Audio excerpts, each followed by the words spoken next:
ನಿರ್ಮಲಾ ಸೀತಾರಾಮನ್ ಅವರು ಅವ್ರ ಬಜೆಟ್ನಲ್ಲಿ 23-24ನೇ ವರ್ಷದ ಬಜೆಟ್ನಲ್ಲಿ ಹೇಳಿದ್ದಾರೆ ಕರ್ನಾಟಕಕ್ಕೆ 5,300 ಕೋಟಿ ರೂಪಾಯಿ ಕೊಡ್ತೀವಿ ಅಪ್ಪರ್ ಕೃಷ್ಣಕ್ಕೆ ಅಂತ ಹೇಳಿದ್ದಾರೆ.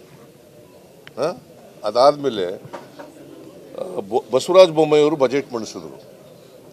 ಅವ್ರ ಬಜೆಟ್ನಲ್ಲಿ ಹೇಳಿದ್ದಾರೆ 5,300 ಕೋಟಿ ಬರ್ತದೆ. ಅಷ್ಟೇ ಅಲ್ಲ, ಅಪ್ಪರ್ ಭದ್ರಾ ಪ್ರಾಜೆಕ್ಟನ್ನು ಈಗ ಏನೂ ಕೊಡಬೇಕಾಗಿಲ್ಲ ನಾವು ದುಡ್ಡು ಅಂತಂದರೆ ಇದು ಬಜೆಟ್ನಲ್ಲಿ ಹೇಳಿರೋ ದುಡ್ಡಲ್ವಾ? ಬಸವರಾಜ ಬೊಮ್ಮಾಯಿ ಹೇಳ್ತಾರಲ್ಲ, ಅವರೇ ನ್ಯಾಷನಲ್ ಪ್ರಾಜೆಕ್ಟ್ ಮಾಡ್ತೀವಿ ಅಪ್ಪರ್ ಭದ್ರಾನ 5,300 ರೂಪಾಯಿ ಕೊಡ್ತೀವಿ ಅಂತ ಒಪ್ಕೊಂಡವ್ರೆ ಕೇಂದ್ರ ಸರ್ಕಾರದವರು. ಅದರಿಂದ ನಾವು ಕೊಡ್ತೀವಿ 5,300 ಕೋಟಿ ಅವ್ರು ಬಂದು ಕೊಟ್ಟದ ಹಂಗೆ ಕೊಟ್ಬಿಡ್ತೀವಿ ಅಂತ ಹೇಳಿದ್ರಲ್ಲ ಬಜೆಟ್ ಭಾಷಣದಲ್ಲಿ ಹೇಳಿರೋದು. ಬೇರೆ ಸುಮ್ಮನೆ ಏನೋ ಭಾಷಣ ಮಾಡಿರೋದಲ್ಲ, ಬಜೆಟ್ ಸ್ಪೀಚ್ನಲ್ಲಿ ಹೇಳಿರೋದು. ಅದು ಕೊಡಲಿಲ್ಲ, ಇವತ್ತಿನವರೆಗೆ ಕೊಟ್ಟಿಲ್ಲ. ಈಗಾಗಲೇ ಫೆಬ್ರವರಿ ತಿಂಗಳಲ್ಲಿದ್ದೀವಿ, ಈ ವರ್ಷ ಮುಗಿತಾ ಬಂದಿದೆ. ಇವತ್ತಿನವರೆಗೆ ₹1 ಕೊಟ್ಟಿಲ್ಲ, ₹1 ಕೊಡಬೇಕಾಗಿಲ್ಲ ಅಂತ ಹೇಳ್ತಾರೆ. ಆಯಿತು, ಇದು ಒಂದಾಯ್ತಾ? ಮಹದಾಯಿ ಯೋಜನೆ ಇವತ್ತಿನವರೆಗೆ ಎನ್ವೈರ್ಮೆಂಟಲ್ ಕ್ಲಿಯರೆನ್ಸ್ ಯಾರು ಕೊಡಬೇಕಾಗಿರೋರು? ಏನಪ್ಪ, ಗೌರ್ಮೆಂಟ್ ಆಫ್ ಇಂಡಿಯಾ. ಇವತ್ತಿನವರೆಗೆ ಎನ್ವೈರ್ಮೆಂಟಲ್ ಕ್ಲಿಯರೆನ್ಸ್ ಕೊಡಲಿಲ್ಲ. ಅಪ್ಪರ್ ಕೃಷ್ಣ ಇವತ್ತಿನವ್ರಿಗೆ ಗೆಜೆಟ್ ನೋಟಿಫಿಕೇಶನ್ ಮಾಡಲಿಲ್ಲ. ಮೇಕೆದಾಟು ಇವತ್ತಿನವ್ರಿಗೆ ಪರ್ಮಿಷನ್ ಕೊಡಲಿಲ್ಲ. ಇವೆಲ್ಲ ಇಂಜಸ್ಟಿಸ್ ಅಲ್ಲೋ ಕರ್ನಾಟಕಕ್ಕೆ. ಆಮೇಲೆ ಸ್ಪೆಷಲ್ ಈಗ 4.71% ಕೊಡಬೇಕಾಗಿತ್ತಲ್ಲ, 3.64 ಇಳಿಸಿದ್ದರಿಂದ ಅವ್ರಿಗೆ ಗೊತ್ತಾದ ಮೇಲೆ ಸ್ಪೆಷಲ್ ಗ್ರ್ಯಾಂಟ್ಸ್ ಕೊಡಿ ಅಂತೇಳಿ 5,495 ಕೋಟಿ ಕೊಡಬೇಕು ಅಂತೇಳಿ 15th ಫೈನಾನ್ಸ್ ಕಮಿಷನ್ ಅವರು ರೆಕಮೆಂಡ್ ಮಾಡಿದ್ದಾರೆ. 5,495 ಕೋಟಿ.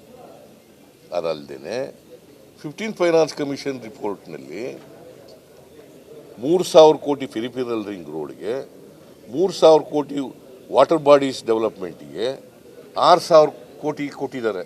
6 ಪ್ಲಸ್ 5,495 11,495 ಕೋಟಿ.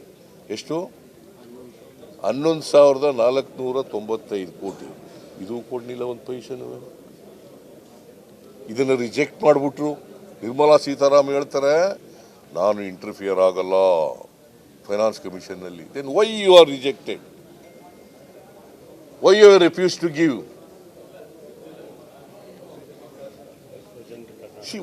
ವೈ ನೀವು ಆಗಲ್ಲ? 15th ಫೈನಾನ್ಸ್ ಕಮಿಷನ್ನಲ್ಲಿ ಇಂಟರ್ಫಿಯರ್ ಆಗಲ್ಲ. ಆಮೇಲೆ ಯಡಿಯೂರಪ್ಪ ಪೆದ್ದಾಗಿ ಏನು ಹೇಳ್ತಾರೆ, ಬಸವರಾಜ್ ಏನು ಹೇಳ್ತಾರೆ ಅಂತಂದರೆ, ಪೊಲಿಟಿಕಲ್ ಸ್ಟೇಟ್ಮೆಂಟು ಏನಂತ ಹೇಳ್ತಾರೆ, ಆ ಕಾಲದಲ್ಲಿ 15ನೇ ಫೈನಾನ್ಸ್ ಕಮಿಷನ್ ಆದಾಗ ಸಿದ್ದರಾಮಯ್ಯನವರೇ ಚೀಫ್ ಮಿನಿಸ್ಟರ್ ಆಗಿದ್ದರು, ಅವ್ರು ಸರಿಯಾಗಿ ರೆಪ್ರೆಸೆಂಟ್ ಮಾಡಲಿಲ್ಲ. ಆಗ 15ನೇ ಫೈನಾನ್ಸ್ ಕಮಿಷನ್ ಕಾನ್ಸ್ಟಿಟ್ಯೂಟ್ ಆದಾಗ ಯಾರಿದ್ದದು? ಮಿಸ್ಟರ್ ನರೇಂದ್ರ ಮೋದಿ. ರಿಪೋರ್ಟ್ ತಗೊಂಡವ್ರು ಯಾರು? ಮಿಸ್ಟರ್ ನರೇಂದ್ರ ಮೋದಿ. ನಾವು ಸಮರ್ಥವಾಗಿ ವಾದ ಮಾಡಿಸಿದ್ದೀವಿ, ಆದರೂ ಅವರು ಕಾನ್ಸ್ಟಿಟ್ಯೂಟ್ ಮಾಡೋರು ಯಾರು? ಕೇಂದ್ರ ಸರ್ಕಾರ. ಯಾರ ಮಾತು ಕೇಳ್ತಾರೆ? ನಮ್ಮ ಮಾತು ಕೇಳ್ತಾರೆ, ಅವ್ರ ಮಾತು ಕೇಳ್ತಾರೆ. ಇಷ್ಟು ಅರ್ಥ ಆಗಲ್ಲ ಇವ್ರಿಗೆ. BJP ಬಸವರಾಜ ಬೊಮ್ಮಾಯಿಗೆ, ಯಡಿಯೂರಪ್ಪನಿಗೆ ಮುಖ್ಯಮಂತ್ರಿ ಆಗಿದ್ದವರು. ಸೊ ಇವರೆಲ್ಲ ಏನು ಹೇಳ್ತಾರೆ, ಇವೆಲ್ಲ ಕೂಡ ಜನರನ್ನು ದಾರಿ ತಪ್ಪಿಸ್ಲಿಕ್ಕೆ ಹೇಳ್ತಾ ಇರ್ತಕ್ಕಂಥದ್ದು. ರಾಜ್ಯ ಸರ್ಕಾರಕ್ಕೆ ಅನ್ಯಾಯ ಆಗ್ತಾ ಇದೆ, ಕರ್ನಾಟಕ ರಾಜ್ಯಕ್ಕೆ ಅನ್ಯಾಯ ಆಗ್ತಾ ಇದೆ. 25 ಜನ MP ಗಳು ಗೆಲ್ಲಿಸ್ಕೊಟ್ರು ಹೋದ ಸಾರಿ. ಒಂದು ದಿನ ಬಾಯಿ ಬಿಟ್ಟಿದ್ದಾರೆ ಇವರು?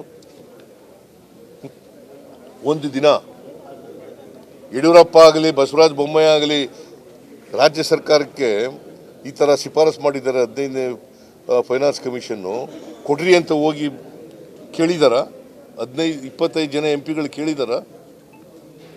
Is it not an injustice to Karnataka?